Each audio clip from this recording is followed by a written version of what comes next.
Ambyar, hiruk-pikuk panik Anies dan pendukungnya jelang lengser. Ditulis oleh Nina Nur dari laman siwar.com. Pokoknya dia ini mendadak sok sibuk banget gitu ya menjelang lengser. Nah, tapi anehnya Anies bungkam ketika ditanya soal isu jual beli jabatan di Pemprov DKI. Sama bungkamnya ketika ditanya soal banjir oleh awak media pada bulan Juli lalu. Kelihatan ya, kalau Anies berusaha menghindari isu-isu yang merugikan dirinya, padahal itu kan masih dalam tanggung jawabnya sebagai gubernur. Selain hal-hal itu, Anies berusaha membesarkan panggung dimanapun dia berada. Ya gimana? Kenapa nggak bekerja dengan maksimal ketika masih banyak waktu? Pas udah mepet aja, ribut sendiri deh. Saya yakin, hiruk-pikuk ini akan makin menjadi-jadi menjelang hari H di bulan Oktober nanti. Kita lihat saja perkembangannya. Bagaimana cara pendukung Anies mengendorse pencapresan Anies? Sama deklarasi pendukung Ganjar Pranowo saja kalah banyak loh. Gimana mau tetap mempertahankan predikat capres pada diri Anies? Satu cara yang nampaknya mereka ambil adalah playing victim, belagak jadi korban. Ini terlihat ketika media massa mulai memberitakan mekanisme pemberhentian Gubernur Anies. Kata pemberhentian memang berasal dari undang-undang ya. Kebetulan saja kata itu ditulis di Undang-Undang Nomor 32 Tahun 2014 tentang pemerintahan daerah. Dalam pasal 78 disebut bahwa salah satu alasan pemberhentian kepala daerah adalah karena berakhir masa jabatannya. Kemudian pihak Kemendagri mengeluarkan surat edaran soal usulan pemberhentian kepala daerah dan wakilnya yang masa jabatannya berakhir pada 2022. Tentu saja surat tersebut merujuk pada Undang-Undang Nomor 23 Tahun 2014. Ya sama memakai kata pemberhentian, surat edaran Kemendagri inilah yang menjadi sumber berita media. Ramai berita soal pemberhentian Anies yang akan diumumkan oleh DPRD DKI pada 13 September. Tentu saja Anies menyebut akan menghormatinya, tapi kan nggak semua orang tahu soal isi undang-undang seperti apa. Sehingga mekanisme pemberhentian yang sebenarnya sangat wajar kemudian digoreng oleh pendukung Anies seakan Anies diberhentikan secara paksa sebelum habis masa jabatannya. Berita yang sama kemudian dikopi oleh media kubu Anies dan disebarkan lewat medsos. Muncul narasi Anies dijegal. Narasi ini didukung juga oleh sebuah tulisan seseorang pendukung Anies. Ini hanya opini tanpa bukti valid ya. Judulnya dibikin bombastis dan dramatis. Bahkan tulisan ini membawa Presiden Jokowi. Beliau disebut saat ini berkuasa tapi tak berdaya karena tak punya jiwa kepemimpinan dan cenderung menjadi boneka oligarki. Sementara para capres lain saingan Anies disebut berasal dari irisan kekuasaan rezim. Selain tidak bisa kerja, juga tak ada prestasi yang membanggakan kecuali cuma banyak gaya, banyak omong dan banyak bohong. Kenapa nggak disebutin sekalian bahwa pemilih Anies akan dipastikan mendapatkan kapling di surga? Gitu kali ya. Narasi ini pun disebarkan oleh para pendukung jika tidak mau disebut sebagai buzzer.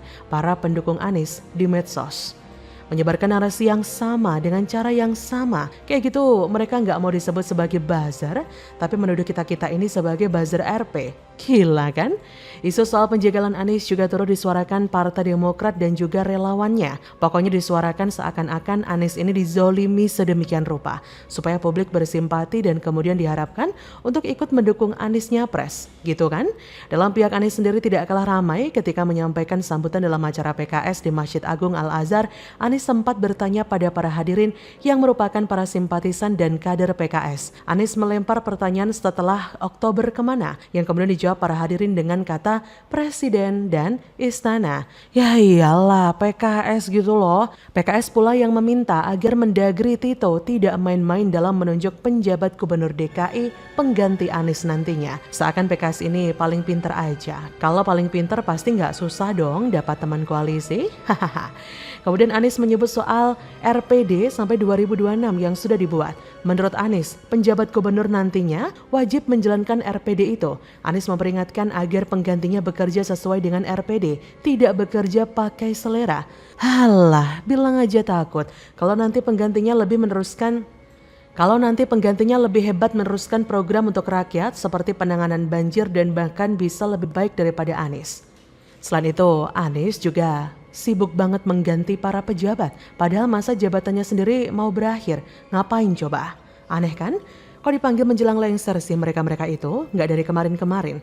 Padahal yang dibahaskan sudah lewat dalam hitungan bulan ataupun tahun. Apalagi sudah selesai di KPK, Anies bikin konferensi pers di sana yang kabarnya bawa mikrofon sendiri. Anies kembali memancing-mancing soal capres ini ketika menghadiri peresmian Masjid Jami Al-Hidayah Klender Jaktim. Ia menyebut bahwa bulan depan dirinya istirahat karena selesai tugas jadi gubernur. Lalu menambahkan harapannya akan berjumpa lagi dengan masa yang hadir. Cie, mancing-mancing aja nih gak benar. Cuma saya nggak nemu di berita ini bagaimana tanggapan para jamaah yang hadir. Apakah ada yel-yel presiden atau malah meludah? Kemudian Anies tiba-tiba juga mengganti nama kawasan Kota Tua menjadi Batavia. Padahal Batavia kan nama dari penjajah Belanda kan ya. Pokoknya dia ini mendadak sok sibuk banget gitu loh menjelang lengser. Tapi anehnya Anies bungkam ketika ditanya soal isu jual beli jabatan di Pemprov DKI. Sama bungkamnya ketika ditanya soal banjir oleh awak media pada Juli lalu. Kelihatan banget kan kalau Anies berusaha menghindari isu-isu yang merugikan dirinya. Padahal itu kan masih dalam tanggung jawabnya sebagai seorang gabenar. Selain hal-hal itu, Anies nyatanya berusaha membesarkan panggung dimanapun dia berada. Ya gimana, kenapa nggak bekerja dengan maksimal aja sih ketika masih banyak waktu dulu? Pas udah mepet aja ribut sendiri deh. Saya yakin hiruk pikuk ini akan semakin menjadi menjelang hari H di bulan Oktober nanti. Ya kita lihat saja perkembangannya. Selalu dari kura-kura, bagaimana menurut Anda?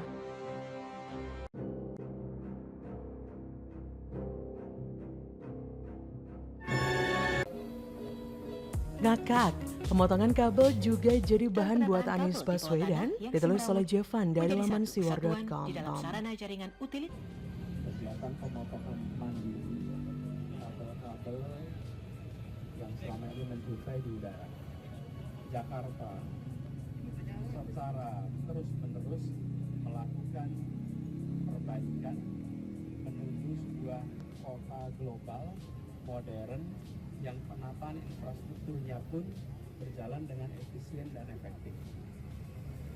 Selama ini kabel-kabel ini menjuntai di udara, saking sudah lamanya dan terbiasanya, banyak di antara kita yang sudah tidak melihat ini lagi sebagai masalah.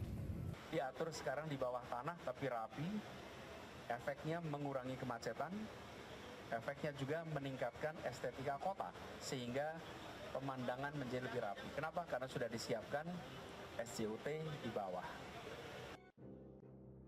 Ada yang buat ngakak ketika Pemda DKI menertibkan kabel optik di daerah Mampang Perapatan, Jakarta Selatan. Kabel optik yang semrawut di kawasan Jaksel memang menjadi perbincangan warga di sosmed beberapa bulan terakhir. Menariknya, pemotongan kabel yang semrawut itu menjadi sebuah acara yang begitu wah dengan acara seremonial yang dipimpin langsung oleh Gubernur se-Indonesia, Anies Baswedan. Sebenarnya jika mau dipikir-pikir lagi nggak ada kok yang istimewa dari pemotongan kabel di salah satu daerah di Jakarta Selatan tersebut.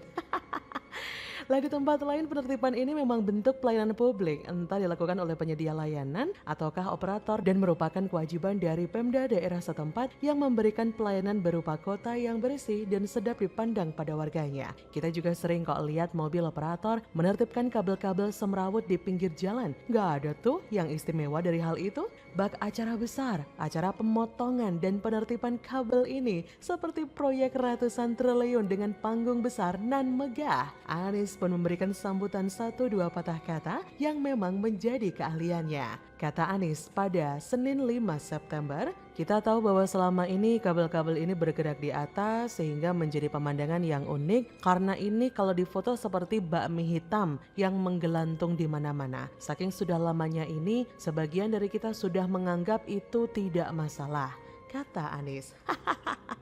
Luar biasa banget sih ya, Anies mengatakan kabel-kabel ini bergerak di atas bagaikan bakmi hitam. Waduh, penghinaan tuh terhadap makanan Tionghoa. Coba kalau Anies bilang ini bagaikan rendang, sudah pastilah disomasi oleh perkumpulan masakan rendang se-Indonesia. Gak tanggung-tanggung berbagai wartawan dan media berita diundang untuk acara wah ini. Temanya, pemotongan kabel yang semrawut.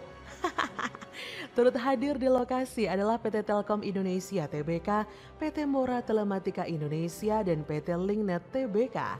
Kalau kita lihat foto yang ada di sosial media, Anies berfoto menggunakan helm proyek yang entah apa tujuannya. Padahal sekelilingnya nggak menggunakan helm proyek tuh. Anies pun secara seremoni menggunting pita. Maksud saya kabel yang diiringi tepuk tangan dari para hadirin. Entah ini sudah kehabisan bahan atau tidak ada acara peresmian lagi sehingga acara begini pun dibuat sebagai sebuah acara yang begitu luar biasa. Entah apa yang ada di benak pengagum Anies, acara gunting kabel ini pun menjadi ramai di sosial media. Misalnya di akun Instagram Anies, salah satu pengagum Anies mengatakan The Real President. Akun lain mengomentari, Gubernur rasa presiden coy. Entah lagi halu atau bagaimana. Para pendukung Anies memuja Anies karena acara gunting-gunting kabel. Aduh, itu menjadi tolak ukur Anies bisa jadi calon presiden selanjutnya. Waduh, drun, gini amat mikirnya. Bukankah bagi seorang teknisi operator lain yang sudah setiap hari menggunting kabel, apakah itu lantas menjadikan teknisi itu sebagai seorang calon presiden? Atau jangan-jangan habis jadi gubernur, Anies mau jadi teknisi nih? Bentuk pelayanan kepada masyarakat DKI gitu? Alangkah baiknya sih di sisa masa jabatan ini Anies melakukan sesuatu yang lebih berguna kepada warga DKI ketimbang acara seremonial gunting kabel. Begitulah kura-kura. Jadi bagaimana menurut Anda?